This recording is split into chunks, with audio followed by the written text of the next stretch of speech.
మహాగణాధిపతయే నమః. శ్రీ గురుభ్యో నమః. శ్రీమాత్రే నమః. శ్రీ గురుదత్త జయ గురుదత్త. మా గురుదేవులు బ్రహ్మశ్రీ వద్దిపర్తి పద్మాకర్ గారికి పాదాభివందనం చేస్తూ ముగిలిచెర్ల దత్తమందిరం వారు అందించిన ముగిలిచెర్ల అవధూత శ్రీ దత్తాత్రేయ స్వామి వారి చరిత్ర 23వ భాగము. అంతుపట్టని అంతరంగం. శ్రీ స్వామివారు ప్రాణత్యాగం చేయడానికి నిశ్చయించుకున్నారని శ్రీధర్రావు దంపతులు నిర్ణయించుకున్నారు. శ్రీ స్వామివారి ఆశ్రమం నుంచి తిరిగి వచ్చిన తర్వాత ప్రభావతి గారు దుఃఖం ఆపుకోలేకపోయారు. అమ్మా, నన్ను నీ పెద్ద కుమారుడిగా భావించుకో అని శ్రీ స్వామివారు చెప్పిన మాటలు ఆవిడ చెవుల్లో మారుమ్రోగుతున్నాయి. ఆ మాటే శ్రీధర్రావు గారితో చెప్పుకొని కళ్ళనీళ్లు పెట్టుకున్నారు. ప్రభావతి, సాధకులు, సన్యాసులు, అవధూతలు భవబంధాలకు దూరంగా ఉంటారు. వారు తాము ఈ జన్మలో తమకు నిర్దేశించిన కార్యాన్ని పూర్తి చేసుకుని వెళ్ళిపోతారు. మనబోటి గృహస్థులం మాత్రం ఈ లంపటంలో నుంచి బయటపడలేము. మనసు స్థిరపరుచుకో. మనము ఏ వార్త వినడానికైనా సిద్ధపడి ఉండాలి. ఆ మహనీయుడి సాంగత్యం మనకు ఇంతకాలం ప్రాప్తి. అదే ఆ భగవంతుడు ఇచ్చిన అవకాశం అనుకుందాము అని ఊరడించారు. ప్రక్క రోజు నుంచి ఆ దంపతులు తమ పనుల్లో తాము మునిగిపోయారు. ఆ మరుసటి రోజు సాయంత్రం శ్రీ స్వామివారు ఏప్రిల్ 30వ తేదీ నాడు తనను కలవమని శ్రీధర్రావు గారికి చెప్పి పంపారు. సరిగ్గా 4 రోజుల గడువు ఉంది 30వ తేదీకి. ఇన్నాళ్ల తమ పరిచయంలో శ్రీ స్వామివారు ప్రత్యేకంగా ఇలా తేదీ చెప్పి ఆ రోజే కలవమని చెప్పలేదు ఏనాడు. ఏ వార్త వినాల్సి వస్తుందో అని కొద్దిగా అయోమయానికి గురయ్యారు ప్రభావతి, శ్రీధర్రావు గారు. సరే, అంతా భగవదేచ్ఛ, జరగవలసింది జరుగుతుంది అనుకొని ఊరుకున్నారు. ఈ లోపల శ్రీ ఎక్కిరాల భరద్వాజ మాస్టారు గారు ఒక ఉత్తరం రాశారు. తాను వ్రాసిన సాయి లీలామృతం గ్రంథాన్ని పంపుతున్నానని, ఆ గ్రంథాన్ని పారాయణం చేసి అభిప్రాయం తెలుపమని, ఆధ్యాత్మిక గ్రంథ రచనలో తమకు సహకరించమని ప్రభావతి గారికి ఆ ఉత్తరం ద్వారా కోరారు. ప్రభావతి గారు తమ జవాబులో శ్రీ స్వామివారి గురించి వివరంగా తెలియచేసి తానిప్పుడు రచనలు చేయడం దాదాపుగా మానుకొన్నానని, సాయి లీలామృతాన్ని పారాయణ చేసి అభిప్రాయం త్వరలోనే తెలుపుతానని, వీలైతే భరద్వాజ మాస్టారు గారిని ఒకసారి మొగిలిచెర్లకు వచ్చి శ్రీ స్వామివారిని దర్శించమని సవినయంగా రాశారు. మాస్టారు గారు కూడా త్వరలోనే వస్తానని జవాబు రాశారు. ఆ రోజుకు ప్రభావతి గారికి తెలియదు, శ్రీ భరద్వాజ మాస్టారు గారు వెలిగించిన శ్రీ షిరిడి సాయిబాబా జ్యోతి ఆంధ్ర రాష్ట్రం నలుచెరుగులా దేదీప్యమానంగా వెలుగును విరజమ్మపోతుందని, శ్రీ భరద్వాజ మాస్టారు గారి ఆధ్వర్యంలో ఏర్పడిన శ్రీ సాయిబాబా మిషన్ ఎన్నో కార్యక్రమాలు చేపడుతుందని, వారి సాయిబాబా పక్షపత్రికలోనే ముగిలిచెర్ల అవధూత శ్రీ దత్తాత్రేయ స్వామి వారి చరిత్రను ధారావాహికంగా తాను వ్రాయబోతానని ప్రభావతి గారికి తెలియదు. అమ్మా, నీవు నా చరిత్ర వ్రాస్తావు కదూ, నువ్వే వ్రాస్తావులే అని శ్రీ స్వామివారు పలికిన పలుకులు ఆ తర్వాతి కాలంలో శ్రీ భరద్వాజ మాస్టారు గారి స్ఫూర్తితో నిజమయ్యాయి.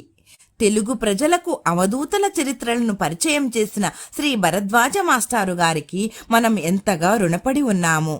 ఏప్రిల్లో 30వ తేదీ నాడు శ్రీ స్వామివారు తమను కలవమని చెప్పిన ముందు రోజు ఒంగోలు నుంచి కొంతమంది అధ్యాపకులు, ఇతర ప్రభుత్వ ఉద్యోగులు ఒక బస్సు వేసుకుని శ్రీ స్వామివారిని దర్శించాలని మొగిలిచెర్లకు వచ్చారు.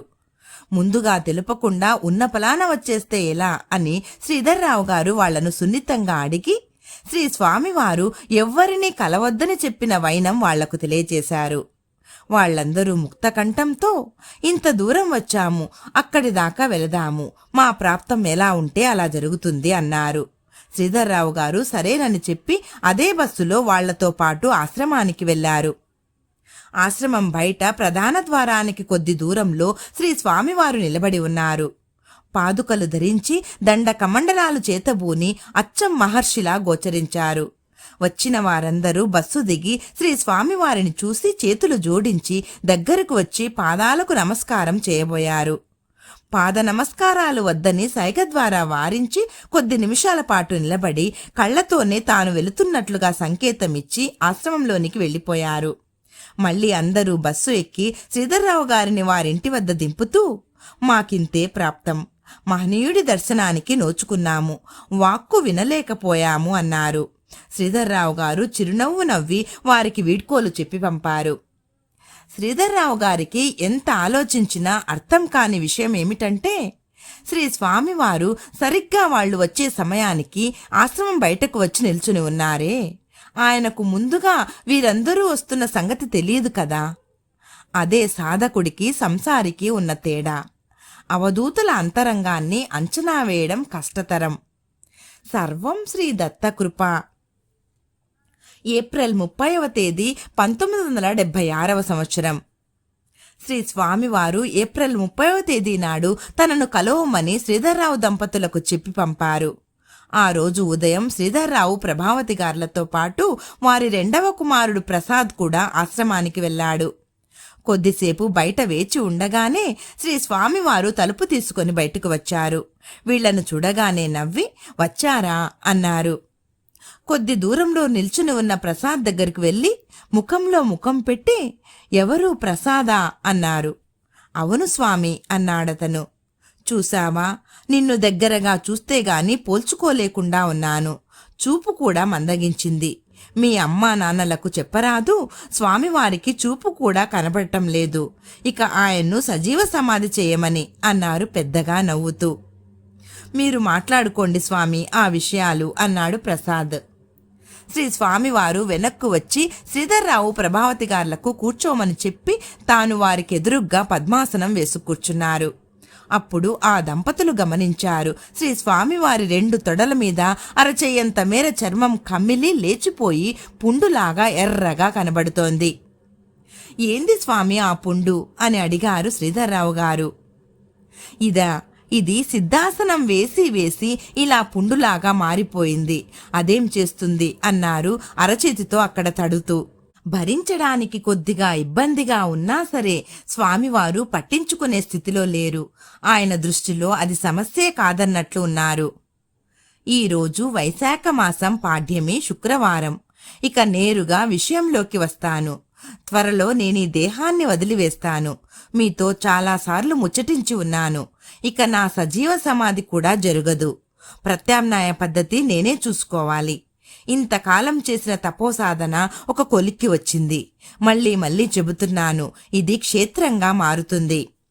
మీరు మాత్రం ఓ వారం పాటు ఇటు రాకండి. నేను ఎవ్వరికీ అందుబాటులో ఉండను.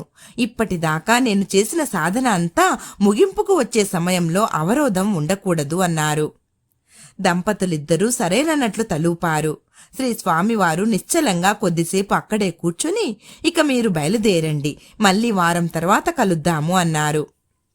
ఇంతకు ముందు చెప్పిన దానికన్నా భిన్నంగా చెప్పినదేమీ లేకపోయినా ఎందుకనో శ్రీ స్వామివారు చెప్పిన వారం గడువులో ఏదైనా మర్మం ఉన్నదా అని ఆ దంపతులు ఆలోచించుకున్నారు. శ్రీ స్వామివారి మాటకు ఎదురు చెప్పడం ఎందుకు, ఈ వారం వేచి చూసి మళ్ళీ ఇక్కడికి వస్తే ఏదైనా ఉంటే ఆయనే చెబుతారు కదా అని సమాధానపడి ఇంటికి చేరారు. పకీరు మాన్యంలోని శ్రీ స్వామివారి ఆశ్రమానికి ఉన్న ప్రహరీ గోడ పెద్ద ఎత్తుకలది కాదు. అక్కడికి పశువులు, గొర్రెలు, మేకలు మేపుకోవడానికి వచ్చే పశువుల కాపరులు కుతూహలం కొద్దీ ఆ గోడ మీదుగా లోపలికి తొంగి చూడటం ఒక అలవాటు. ఒక్కొక్కసారి శ్రీ స్వామివారు స్నానం చేస్తూనో లేదా పచార్లు చేస్తూనో కనబడుతూ ఉండేవారు. ఎప్పుడన్నా శ్రీ స్వామివారు వీళ్లను చూడటం జరిగితే పలకరింపుగా నవ్వేవారు. మరి ఉల్లాసంగా ఉంటే పల్లెటూరి ఆశలోనే, ఏం బాగుండారా, ఏ ఊరు మనది అని అడిగేవారు.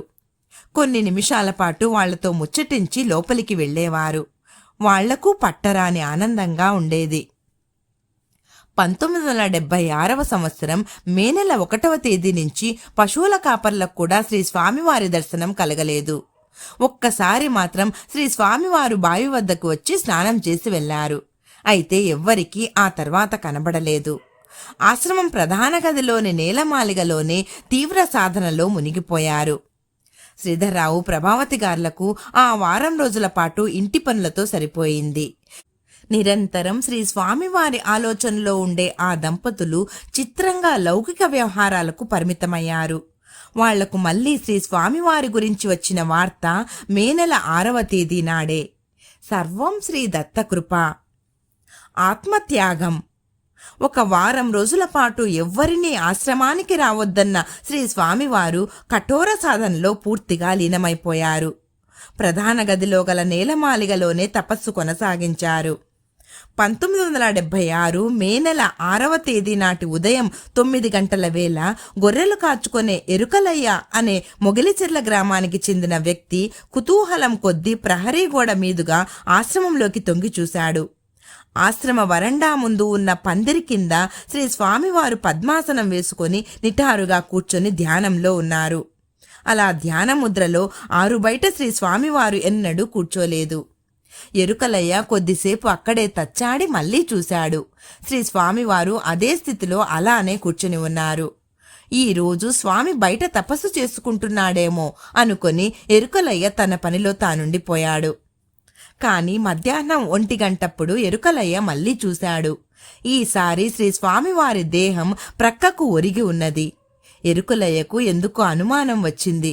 ఒక్క నిమిషంలోనే అతని మనసు కీడు శంకించి వెంటనే ఆలస్యం చేయకుండా పరుగున ముగిలిచెర్ల చేరి శ్రీధర్రావు గారి ఇంటికి వెళ్లి శ్రీధర్రావు గారితో తాను చూసిన విషయాన్ని మొత్తం చెప్పేశాడు. శ్రీధర్రావు, ప్రభావతి గార్లకు ఒక్కసారిగా అనిపించింది శ్రీ స్వామివారు తాను అనుకున్న విధంగా ప్రాణత్యాగం చేశారేమో అని. వెంటనే బండి సిద్ధం చేయమని చెప్పారు. ఈ లోపల శ్రీధర్రావు గారి కుమారుడు ప్రసాద్ మరికొంతమంది గ్రామస్తులు సుమారు 30 మంది గబగబా ఆశ్రమానికి నడిచి వెళ్లారు. ఆశ్రమం పైన నిండుగా రామచిలుకలు వాలి ఉన్నాయి. ప్రధాన ద్వారం తీసుకుని లోపలికి వెళ్లి చూసేసరికి శ్రీ స్వామివారు పద్మాసనంలోనే ఉన్నారు. కాని దేహం ఎడమ ప్రక్కకు ఒరిగి ఉన్నది. శ్వాస లేదు. శ్రీ స్వామివారి శరీరం ప్రక్కనే కమండలం నీటితో నిండి ఉన్నది. కమండలం ప్రక్కన ఒక చిన్న రాయి కింద ఒక చిన్న చీటీ పెట్టి ఉన్నది. అందులో, నేను శ్రీ దత్తాత్రేయ స్వామి అవతారంగా మారిపోయాను. ఇక నుంచి నన్ను అందరూ దత్తాత్రేయ స్వామి అని వ్యవహరించండి. శనివారాల్లో తప్ప మిగిలిన అన్ని రోజుల్లో నా మందిర ద్వారాలు తెరిచి ఉంచండి అని వ్రాసి ఉన్నది. ప్రసాద్తో సహా చూసిన వారందరూ శ్రీ స్వామివారు మరణించారని భావించారు. శ్రీ స్వామివారి దేహాన్ని ముట్టుకోవడానికి అందరూ జంకారు. శ్రీధర్రావు గారి ఇంటి పక్కనే కాపురం ఉండే గోపిశెట్టి బలరామయ్య అనే వ్యక్తి స్వామివారి శరీరాన్ని మనం సరిగ్గా ఉంచాలి కదా అంటూ తన 2 చేతులతో శ్రీ స్వామివారి దేహాన్ని ఎత్తుకొని వరండాలో గోడకు ఆనించి శ్రీ స్వామివారు కూర్చున్న పద్మాసనం స్థితిలోనే ఉంచాడు. అప్పటిదాకా శ్రీ స్వామివారి శరీరం బిగుసుకుపోలేదు, మామూలుగానే ఉన్నది. మరి కొద్దిసేపటికే శ్రీధర్రావు, ప్రభావతి గారులు వచ్చారు. శ్రీ స్వామివారిని చూసి వారికి దుఃఖం ఆగలేదు. శ్రీధర్రావు గారు త్వరగా తేరుకొని ఒక మనిషిని పిలిచి శ్రీ స్వామివారి సోదరులకు కబురు అందించి వారిని వెంట పెట్టుకుని రమ్మని చెప్పి పంపారు. ఈ లోపల మొగిలిచెర్ల గ్రామస్తులు అందరూ అక్కడ గుమిగూడారు. అప్పటికి సమయం మధ్యాహ్నం 4 గంటలు కావస్తోంది. ఆ రోజు ఉదయం తిథి వైశాఖ శుద్ధ సప్తమి. శ్రీ స్వామివారు చెప్పిన వారం రోజుల గడువు ఆ రోజుతో ముగిసింది. శ్రీ స్వామివారు తనను సజీవ సమాధి చేయమని పదే పదే చెప్పిన మాటల్లోని అంతరార్థం అప్పటికి ఆ దంపతులకు అర్థమైంది. క్రమంగా సాయంత్రం కావచ్చి చీకట్లు వ్యాపిస్తున్నాయి. శ్రీధర్రావు గారు ఇక చేయవలసిన ఏర్పాట్ల గురించి ఆలోచించసాగారు. 2-3 పెద్ద పెట్రోమాక్స్ లైట్లను తెప్పించారు. శ్రీ స్వామివారి కుటుంబ సభ్యుల రాక కోసం ఎదురు చూడసాగారు. రాత్రి 9:30 గంటల ప్రాంతంలో శ్రీ స్వామివారి సోదరులు, తల్లి వచ్చారు. పద్మయ్య నాయుడు తనకు శ్రీ స్వామివారు తనతో చెప్పిన మాటలను గుర్తుకు తెచ్చుకొని శ్రీధర్రావు గారితో ఆ సారాంశమంతా వివరించి చెప్పారు. రాత్రి 11 గంటల సమయం. అప్పుడు ఎవ్వరూ ఊహించని సంఘటన జరిగింది. సర్వం శ్రీ దత్తకృప.